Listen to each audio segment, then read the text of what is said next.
Hey there, this is Natalie, here with something a little bit different this time, in the form of a theory video, though it is still about ReZero. If you've been watching my channel at all, you will have noticed that I've been making a lot of videos about ReZero of late. Well, I say of late, I've only been on YouTube for like 2 weeks.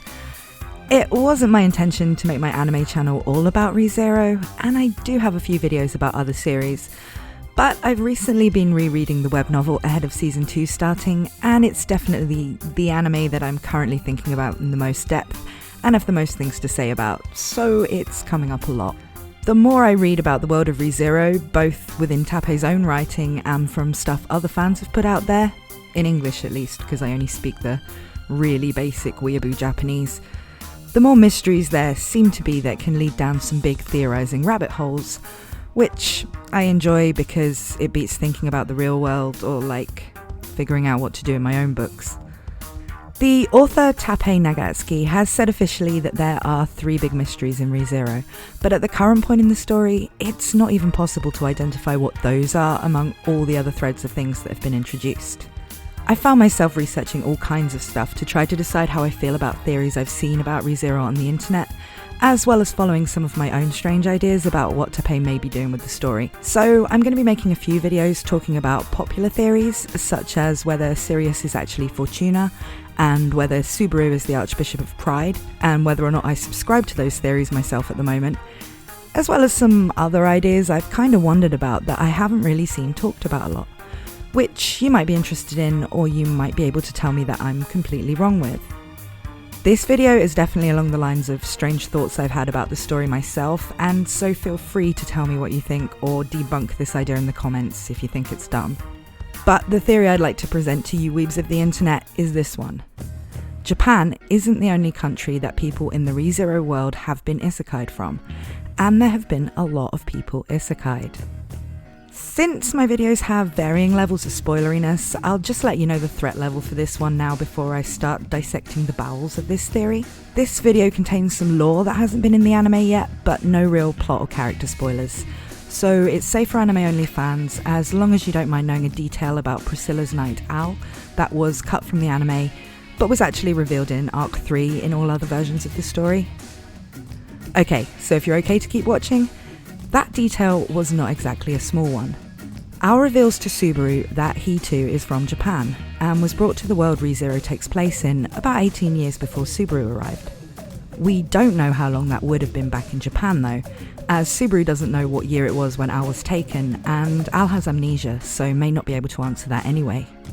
It's likely that time moves faster in the world of ReZero than our own though, which is suggested by what we know of the third isekai person we find out about in the story, Hoshin of the Wastes. Hoshin was a legendary innovator and merchant who founded the country of Kararagi 400 years before the start of the story. We know that Kararagi has Japanese-style architecture and cuisine, and that people there talk with a Kansai dialect. It seems that Hoshin was from Japan, and basically did something like Kazuma and Konosuba and made himself rich by bringing Japanese inventions and ideas to his new world. I'm not saying he was Kazuma though. Kazuma doesn't even have a Kansai accent, so though that would piss all over Isekai Quartet as a crossover, I guess. Now we pick up this stuff about Hoshin and the country of Kararagi alongside Subaru from some stuff we learn both in Arc 5 and from interactions throughout the series with Anastasia, who is from Kararagi and uses Hoshin both as her own last name and the name of her company, a branding choice that is considered quite bold. As yet though, it's never really been presented as a particular plot point, just something Subaru's kind of aware of in the background. And so I think this stuff about people from Japan is going to be properly explored in Arc 7, which will be the next arc of the web novel, and which Tappei has said will heavily feature the Prscilla faction, and therefore Owl. This may be why they decided to leave the seemingly important detail about Owl being isekai'd out of Season 1, given there were already a lot of mysteries introduced in the anime, and this one wouldn't really get any payoff until much later. So, it's certainly implied that Hoshin, while he lived 400 years ago, had much more recent knowledge and culture than someone from the Japan of 400 years ago, which would either mean that time moves faster in the ReZero world, and 400 years there may be a short amount of time in our world, or that perhaps when a person gets isekai'd, there's some kind of time travel factor to it, that they get summoned or appear in the point in history they need to be in, regardless of the period they left in our world. There being that kind of time travel aspect would support all kinds of other theories people have connecting Subaru with Flugel and Emilia with Satella too, given both lived in that same important period 400 years before the story. But that's not the stuff I want to delve into in this video. This is all just to establish what we know about Japanese people brought to the ReZero world. Those then are the three people effectively confirmed as having been isekai'd: Subaru, Al, and Hoshin of the Waste. And they're all Japanese. But there are also things in Arc 6 that I won't spoil, which suggests that the sage Flugel, who was one of the people who sealed the Witch of Envy, was also from our world. This comes in the form of a puzzle he created that only someone with knowledge from our world could solve. But, again, without spoiling it, the puzzle would be one someone with certain knowledge from anywhere in our world could solve, not one aimed at a Japanese person in particular. We know very little about Flugel yet, and he's a big source of mysteries in himself, but we know the name he went by, and his name is not Japanese, but in fact German.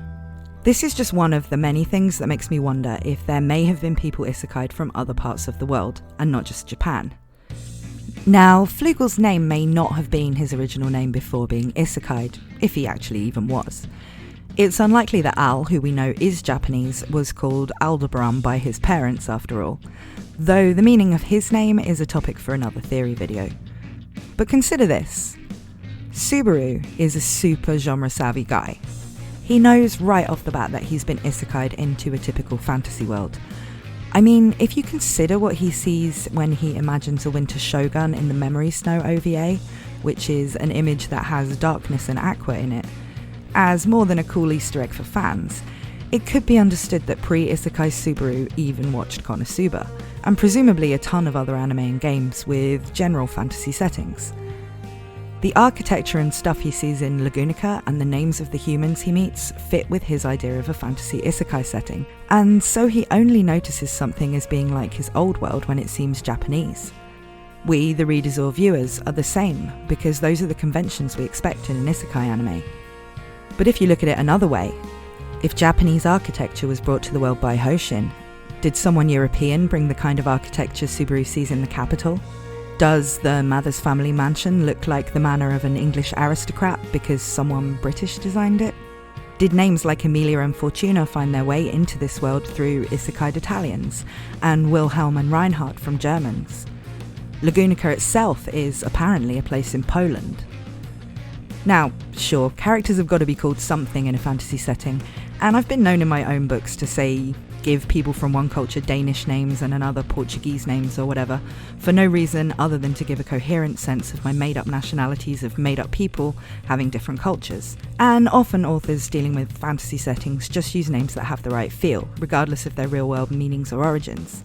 Emilia isn't even the only Emilia in popular light novels either, given the heroine of The Devil is a Part-Timer shares her name, and Reinhard was named after a character from Legend of the Galactic Heroes. The names and pseudo-European architectural designs could absolutely mean nothing at all, and could just be there because they belong in the kind of fantasy world this is. But to me, it feels like something Tappei would do. Hiding something like that there were key people in that setting from our world all along in plain sight, behind the tropes and expectations of the isekai genre. Now, I'm definitely not saying it's possible that everybody in ReZero is descended from people from our world. I'm not saying it's some kind of afterlife or anything like that. There are clearly races there that don't exist here, like elves and beastmen. But think about how little people question where Subaru's from, or seem bothered by the fact he really obviously seems to be from another world. They accept the strangeness of him easily, happily explaining the very laws of nature, like how magic works. Something anyone from anywhere in their world would know at his age, even if they didn't know Lugunican customs or whatever. I don't think this is just an affordance because Tappei didn't want Subaru's isekai status to be a focus for the story. I think the fact Subaru's origin isn't something people worry about too much is because they're used to their world being joined onto another, like it's part of their strange geography, and that people from very different, otherwise unreachable lands occasionally just appear. Maybe that's even where humans themselves came to this world from at some point, which makes the implications of all the lore about the demi-human war and the treatment of non-human races a bit harder hitting than the general, well, demi-humans are always treated badly in fantasy settings, it's just a trope impression that it otherwise gives. Perhaps it doesn't extend that far, but even so, maybe more of the key people from the past, particularly that really important age 400 years before Subaru arrives, BS, before Subaru, came from our world. Perhaps that's how Daphne could create a whale, even though ReZero has no oceans, so you'd think such a creature would be impossible for her to imagine. I mean, does there being a whale in a world with no oceans seem like a mistake to you? I don't think it is. So far there's been no practical reason in the story why there aren't oceans in the world, so why even mention it if not to make the whale seem weird? I think it's a clue. Maybe Daphne was from our world. Maybe witches gained some insightful ability to see beyond the waterfall and see things in our world. Or maybe whales exist as a mythical creature concept in that world, purely because someone from our world told stories about them. Something like that. I think if any of this is the case, then there could even be clues there in things like which characters have hair and eye colours that are natural in our world. Subaru doesn't have unnatural anime colouring and does notice that black hair is rare, so the colourings of characters does seem to be a proper difference between the worlds rather than an art style choice. But then, considering that the mysterious odd Lugnica, the source of all magic and souls and whatnot in ReZero, is probably involved in the isekai'ing, people do arrive with things like magic gates, affinities for spirit arts and even authorities. It wouldn't be so weird for someone's hair and eyes to change colour, so I wouldn't write off the possibility that, say, Reed Estrella was from our world, just because nobody really has that trademark Estrella scarlet hair, or the original Roswell, because his hair was dark blue. Basically, if they're human and we don't know about their family or childhood, I think there's a chance. So yeah, what do you think? Likely or really dumb? Let me know in the comments or on Twitter, and if you enjoyed this video, please subscribe for more stuff like this. I'm a new channel, so I really need the love. Thanks for watching, and I hope to see you again soon for more overthinking about ReZero.